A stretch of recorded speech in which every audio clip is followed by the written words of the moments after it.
バイクに自撮り棒を固定したくて Amazon で1099円のロッドホルダーを購入しました。本来はパイプ椅子に釣り竿やパラソルを固定するためのものです。モトボワットのリアボックスの持ち手部分に装着しました。先端にカメラをつけるとこんな感じに仕上がります。今日はここ林道大仏線で三人称視点が撮れるかやってみます。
自撮り棒はしっかり固定できていて画角もバッチリです。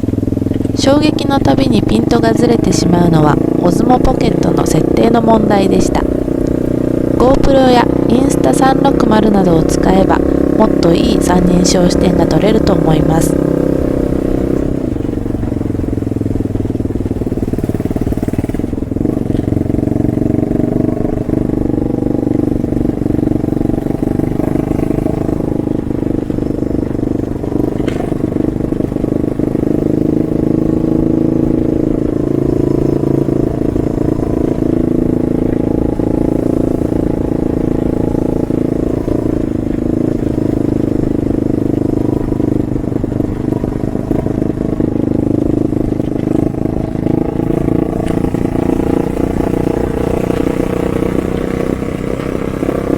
凸凹道に入ったのでカメラが落ちてないか気になって振り返っています。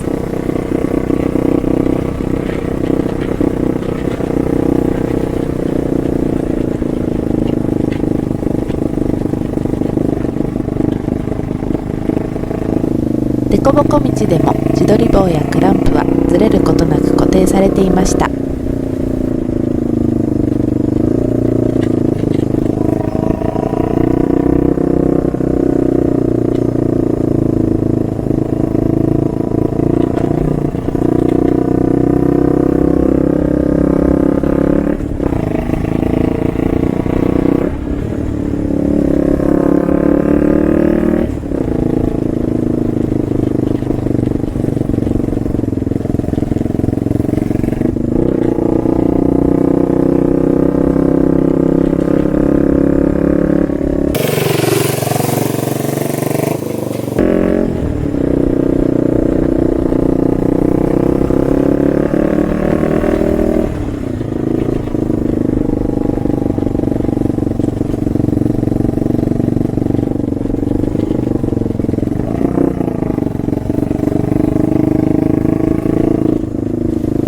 1099円のロッドホルダーでも十分三人称視点が撮れることが分かりました。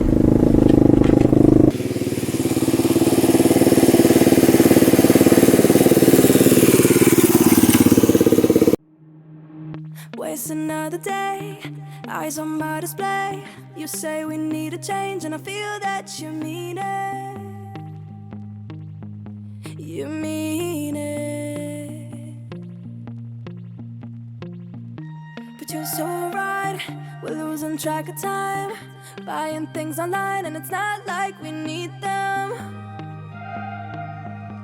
We don't need them. So can we just slow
くれてありがとう